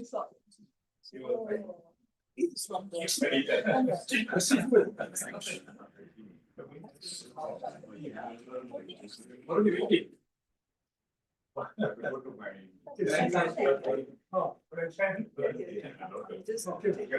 Oh, from the land. okay. Same to you. Yeah. Okay, check the Jasmine. Yeah, better you can ask questions. A lot of things, they're not there, you're supposed to. Yeah, a lot of things that I know, that's really nice. A lot of things are there. I don't have professionals. Those tactics are we in the comments. Belum deh. Yeah, that's good to me and tell them how to go about it. I see.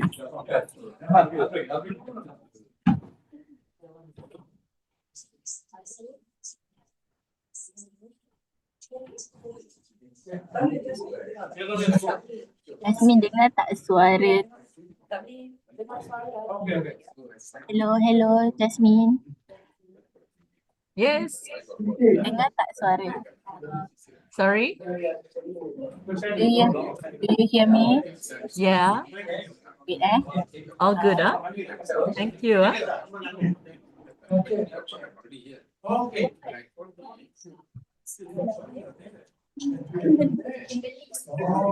I'm gonna end the meeting now. Thank you. Miss Jasmine, can you hear Kimberly voice? Yes. Yes. I'm gonna end the meeting now. Okay. Okay, thank you. Thank you. Bye. Bye.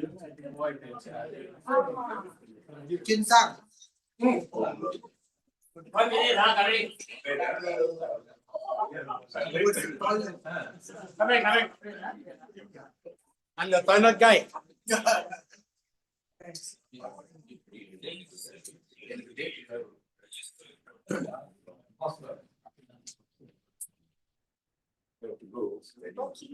Take it to another commission. Oh, okay. Thank you so much. Great, thanks for coming. Thanks for the help. Thank you. Okay.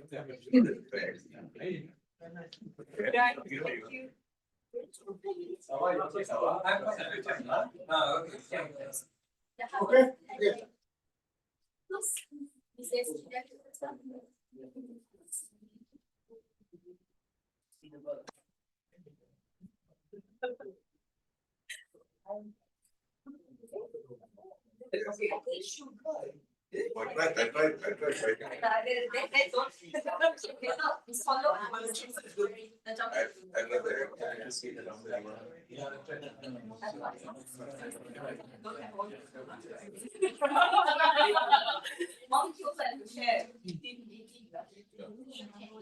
Who gets the tail and who gets the head?